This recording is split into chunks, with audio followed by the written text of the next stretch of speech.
तीसरा काम आगे बढ़कर के कहा वस्त्रेण। वस्त्रेण माने कपड़े। आपके कपड़े अगर ठीक हैं तो आपको अच्छा माना जाएगा। अच्छा, कपड़े आपके खराब हैं तो आपको अच्छा नहीं माना जाएगा। अच्छा बच्चों, एक बात बताओ, आपने आज तक किसी आईएएस ऑफिसर को या किसी बड़े व्यक्ति को ऐसा पैंट पहने हुए देखा है क्या जो जगह जगह से फटा हुआ हो, या जिसमें बद्धी लटक रही हो, या जिसमें जेब की जरूरत नहीं है वहां पर जेब हो? कोई बड़ा व्यक्ति नहीं पहनता है। लेकिन हम बच्चे लोग क्या करते हैं, हमारे कपड़े भी आजकल कैसे होते हैं, जगह जगह से फटे हुए, जो हमारे शरीर को कष्ट दे रहे हैं। ध्यान ये रखना, कपड़े पहनने का उद्देश्य पता है क्या है? कपड़े पहनने का उद्देश्य ये है कि हमारे जितने शरीर को हम ढकना चाहते हैं उतना शरीर हमारा ढक जाए। हमारे शरीर को कपड़े पहनने में कोई परेशानी ना हो और हमारा शरीर वो कपड़े पहन करके सुंदर लगने वाला हो। इसलिए खराब कपड़ों को कभी नहीं पहनना। ऐसे कपड़ों को मत पहनना जो हमारे जीवन के लिए ठीक नहीं है, हमारे स्वास्थ्य के लिए ठीक नहीं है। ध्यान से सुनना, अमेरिका के डॉक्टरों ने इस बात की घोषणा कर दी। वो कहते हैं हमारे पास में इतने परमाणु बम हैं कि हम एक बार पटक दें तो इस धरती को 750 बार हम नष्ट कर सकते हैं, इतने परमाणु हैं। लेकिन वो कहते परमाणु बमों की हमें चिंता नहीं है। परमाणु बम कल गिरते हो तो आज गिर जाए, हमारा जीवन समाप्त हो जाए, खत्म हो जाए, कोई बात नहीं। लेकिन वो कह रहे हैं कि हमें इस बात की चिंता है कि हमारी आने वाली पीढ़ी जो है ना, वो शारीरिक दृष्टि से कमजोर होती चली जा रही है। और पता कमजोरी का कारण क्या है? वो कहते कमजोरी का सबसे बड़ा कारण है टाइट कपड़ों का पहनना। टाइट कपड़े जब हम पहनते हैं तो हमारी अंदर की मांसपेशियां जो हैं वो हमेशा दबी हुई रहती हैं और दबे दबे क्या हो जाती हैं, कमजोर हो जाती हैं। इसलिए ये ध्यान रखना, आप लोग जो कपड़े पहनते हैं ना, मतलब पहले हमारे यहां जो गरीब आदमी होता था वो बेचारा कभी कभी फटे कपड़े पहन लेता था। लेकिन आजकल क्या हो रहा है, फरीदाबाद में एक स्कूल है, डीएवी का बहुत बड़ा स्कूल है 16 सेक्टर के अंदर। आप जैसे बच्चों को हम यहां सिखा रहे हैं, वहां पर मैं भाषण देने के लिए गया तो शनिवार का दिन था। मैं भाषण दे करके जब वहां से चला, मेरे साथ में स्कूल के प्रिंसिपल थे, आर्य समाज के 3-4 पदाधिकारी थे। अच्छा, तब तक मुझे ये पता नहीं था कि ऐसा भी होता है। मैं तो गुरुकुल से पढ़ के सीधे आया हुआ था। तो मैंने जब वहां पर आए तो सामने से देखे 3-4 बच्चे आ रहे हैं। शनिवार को वहां पर ड्रेस कोड नहीं होता था, जो मर्जी हो पहन करके आओ। तो एक बच्चे को मैंने देखा, उसका पैंट यहां से फटा, यहां से फटा, यहां से फटा, एक बद्दी अलग से लटक रही। मैंने प्रिंसिपल साहब से कहा, मैंने कहा आप तो ये कह रहे थे कि हमारे स्कूल में केवल अमीरों के बच्चे पढ़ते हैं, करोड़पतियों के बच्चे ही हमारे स्कूल में पढ़ते हैं। मैंने कहा कुछ गरीब बच्चे भी आपके यहां पढ़ते हैं?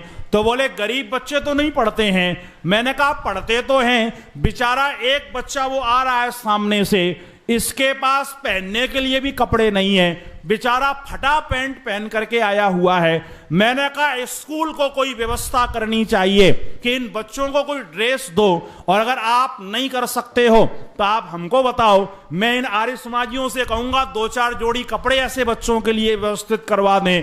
तो प्रिंसिपल साहब बड़ी कस के हंसे और हंस करके कहते आचार्य जी आप तो बहुत भोले हैं। मैंने कहा क्यों? बोले ये बच्चा जो फटे कपड़े पहना हुआ है ना, ये गरीबी की वजह से नहीं पहना हुआ है, ये तो अमीरी की वजह से पहना हुआ है। ये फटे कपड़े ज्यादा महंगे आते हैं सजे कपड़ों की तुलना में। कैसा बुद्धि का दिवालिया निकला है, कैसा पागलपना निकला हुआ है।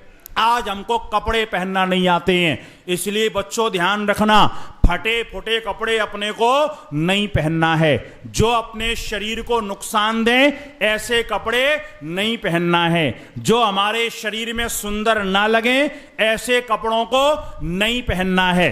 इस चीज का ध्यान रखना है। वस्त्र से कीमत होती है। आप फटे फटे कपड़े पहन के कहीं चले जाओ, बड़ी जगह पर चले जाओ, तो आपको क्या समझा जाएगा? कोई लोफर आ गया है ऐसे कपड़े पहन करके। आपके वस्त्रों की बड़ी कीमत होती है। इसलिए तीसरा काम क्या करना है? आपको वस्त्र अच्छे पहनना है। अच्छा, दोहरा लो। पहला काम क्या करना है? विद्या को अर्जित करना है। दूसरा काम क्या करना है? बपुषा, शरीर को बढ़िया बनाना है। तीसरा काम क्या करना है? वस्त्र आपके पास अच्छे होना चाहिए। और चौथा काम ध्यान से सुनो, चौथा काम क्या होगा? का वाण्या। वाण्या का तात्पर्य क्या होता है? आपका बोलना। अच्छा, अगर आपको बोलना आता है ना, आपको अगर शब्दों का प्रयोग करना आता है, तो सारी दुनिया आपकी होगी। और अगर आपको बोलना नहीं आता है ना, आपकी आवाज कर्कश हो, सबको गाली दे करके बात करो, गंदे शब्दों का प्रयोग करो, तो आपके पास कोई आना पसंद करेगा क्या? शब्दों का वो कर्म होता है, अगर व्यक्ति को बोलना आ जाए ना, तो सारी दुनिया उनके पास में होती है। लेकिन हम लोग पता है क्या करते हैं? कई बार बड़े कठोर शब्दों का प्रयोग करते हैं। एक चीज का ध्यान रखना, जब भी बोलो कैसा बोलो? मीठा बोलो। जब भी बोलो कैसा बोलो? सत्य बोलो। जब भी बोलो कैसा बोलो? जितना आवश्यक है उतना ही बोलो।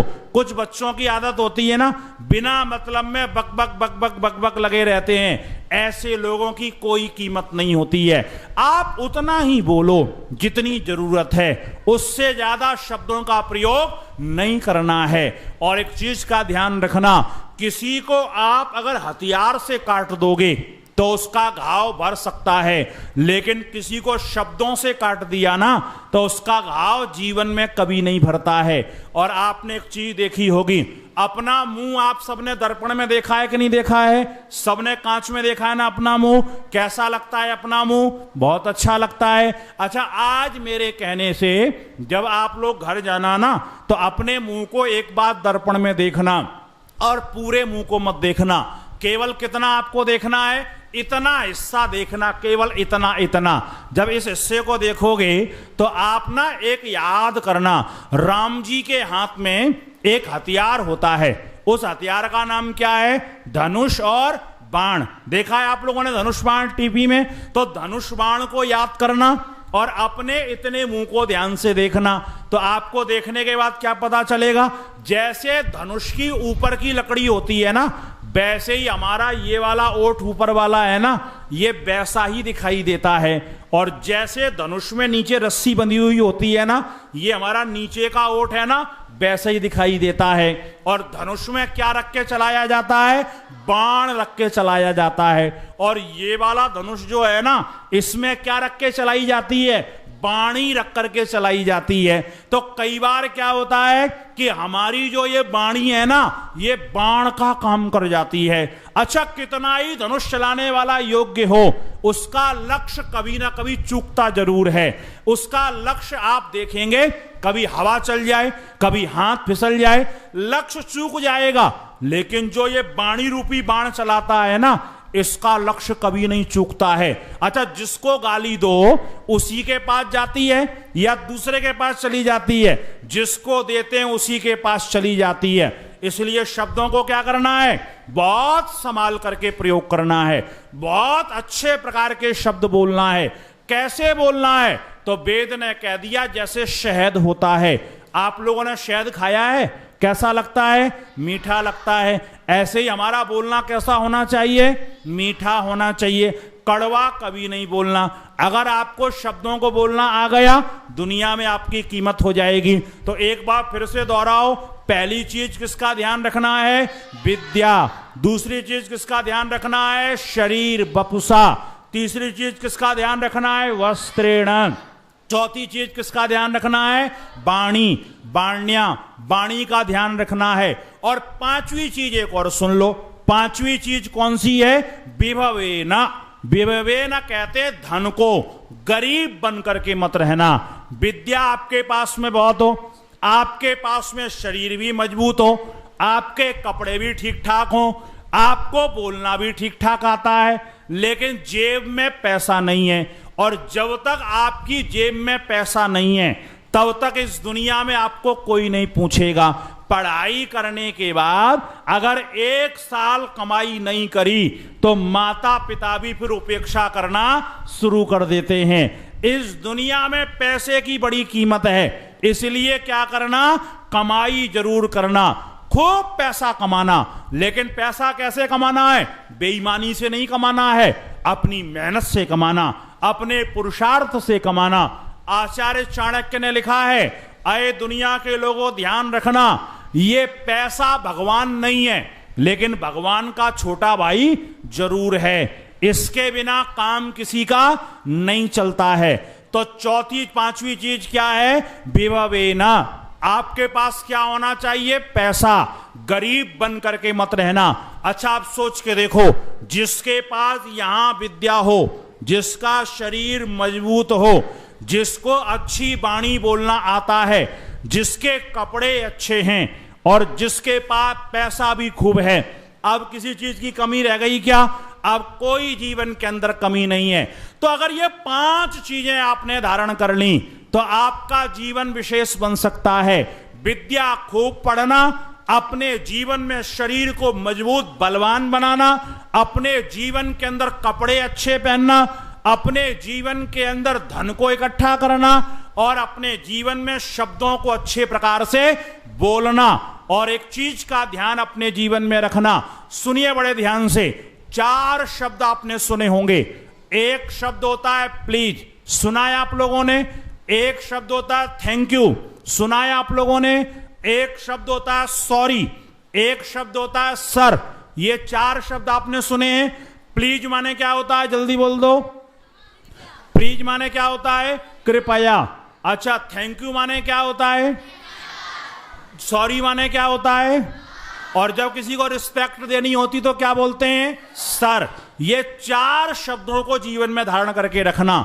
गलती हो जाए तो सॉरी बोलने में कभी भी पीछे मत रहना, तुरंत सॉरी आपके मुंह से निकलना चाहिए। अपनी गलती स्वीकार करने में कुछ भी गलत नहीं है। गलती हो गई, उसको छुपाने की कोशिश मत करो, उसको बता दो, बात खत्म। जो डांट पड़नी है पड़ जाएगी, जो मार पड़नी है पड़ जाएगी।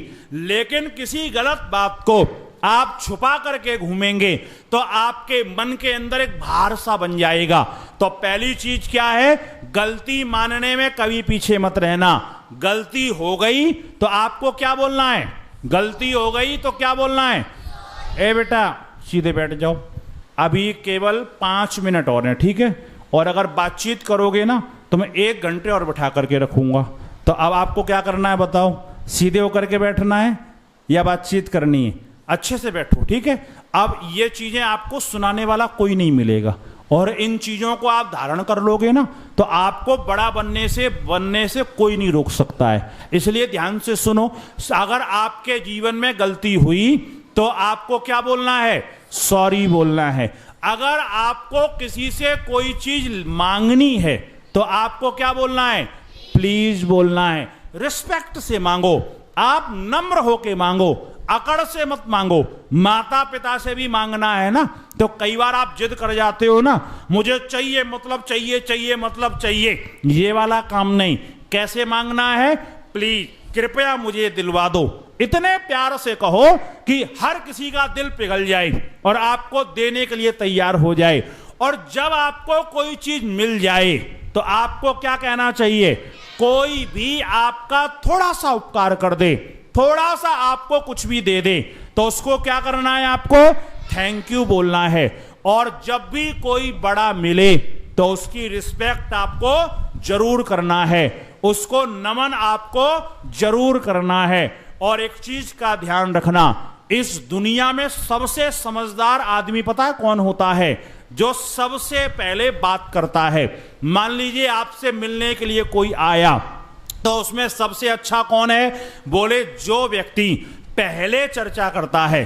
कई बार ये होता है ना, आप बड़े संकोची होते हैं, आप बड़े शांत शांत रहते हैं, कोई आ गया तो आपको समझ में नहीं आता इससे क्या बात करूं, इससे कैसे बोलूं, ये वाला स्वभाव नहीं। कोई आपके पास में आए तो पहले बात करने की औकात आपके अंदर होनी चाहिए। इसी को कहा गया पूर्वभाषी।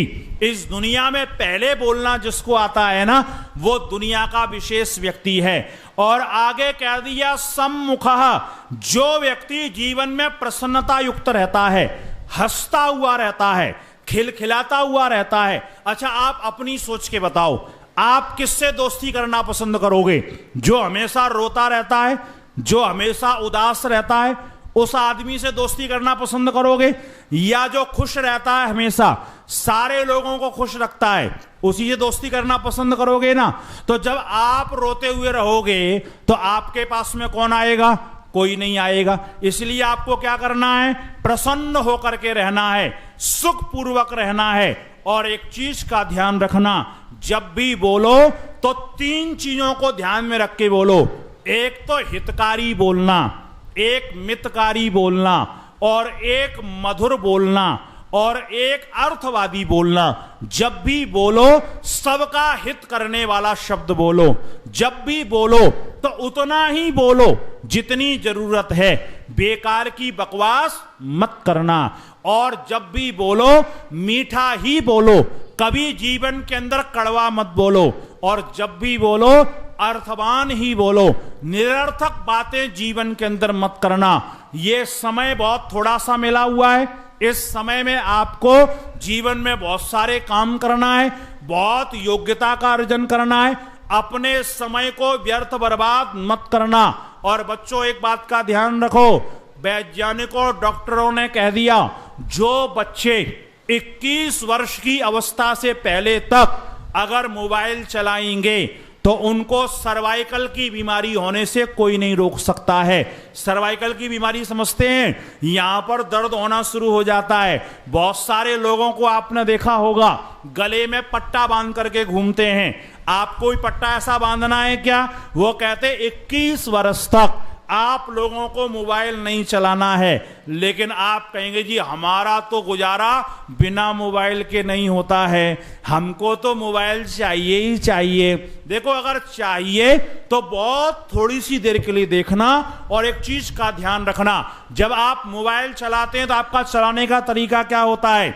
आप ऐसे बैठ गए और ऐसे करके उसमें करते रहते हैं। अगर आपके शरीर की स्थिति ये बनी हुई है, आप गर्दन झुका करके ऐसे कर रहे हैं, तो आपको बीमारियां आएंगी।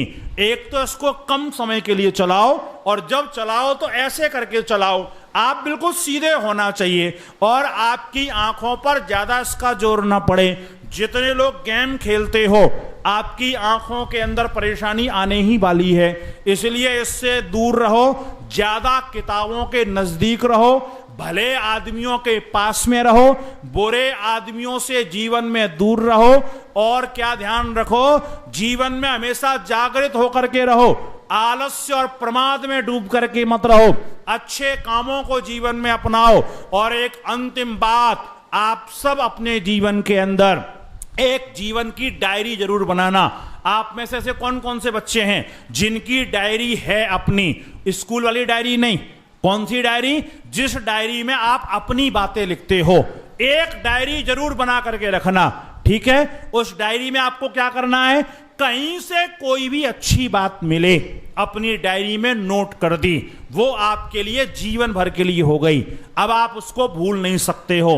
तो एक डायरी आपको क्या करना है, जरूर मेंटेन करना है। और जब आप सवेरे उठो, ध्यान से सुनो सब बच्चों, जब सवेरे उठो, जिस बिस्तर पर आप सोए थे उसी में उठ के बैठ जाना, अपने हाथों को जोड़ना और आंख बंद करके कहना, हे भगवान, आपकी कृपा से एक सवेरा देखने का और सौभाग्य मिल गया। आपका लाख लाख धन्यवाद। मेरे जीवन में ऐसी कृपा बना के रखो, मेरी बुद्धि अच्छे से काम करे और आप अपने काम में लग जाओ। जब भोजन करने के लिए बैठो तो ऐसे ही खाने मत बैठ जाना। पहले क्या करना, थैंक यू करना है, भगवान का धन्यवाद करना है। जिस माँ ने हमको भोजन दिया है उस माँ का धन्यवाद करना है। और रात में जब सोने के लिए जाओ तो जिस बिस्तर पर सोने के लिए जा रहे हो ना, वहां पर फिर आंख बंद करके बैठ जाना और कहना भगवान तेरी कृपा से मेरा दिन तो अच्छे से व्यतीत हो गया, अब रात में मुझे अच्छे से नींद आए, ऐसी कृपा मेरे ऊपर बना के रखो। तो ये वाले 3 काम आप शुरू करोगे। सवेरे उठोगे तो भगवान का धन्यवाद, जब भोजन करोगे तो भगवान का धन्यवाद, और जब रात में सोने के लिए जाओगे तो भगवान का धन्यवाद। विद्या खूब पढ़नी है, शरीर को मजबूत बनाना है, शब्द अच्छे बोलने सीखना है, कपड़े अच्छे पहनना है, खूब पैसा कमाना है, सॉरी जीवन के अंदर बोलना है, कोई चीज मांगो तो प्लीज बोलना है, मिल जाए तो थैंक यू बोलना है, बड़ों का रिस्पेक्ट करना है, किसी से बातचीत करने में पहले पहल अपने को करनी है, एक समय में एक ही काम करना है, 2 3 4 काम नहीं करने हैं। जीवन के अंदर श्रेष्ठ लक्ष्य रखना है, बड़ा लक्ष्य बना करके रखना है। ये सारी बातें आपको याद रहेंगी, पक्की बात है, भूलोगे तो नहीं, याद रहेंगी ना? ठीक है, इसको याद रखना। आप सबका बहुत बहुत धन्यवाद, बहुत बहुत आभार।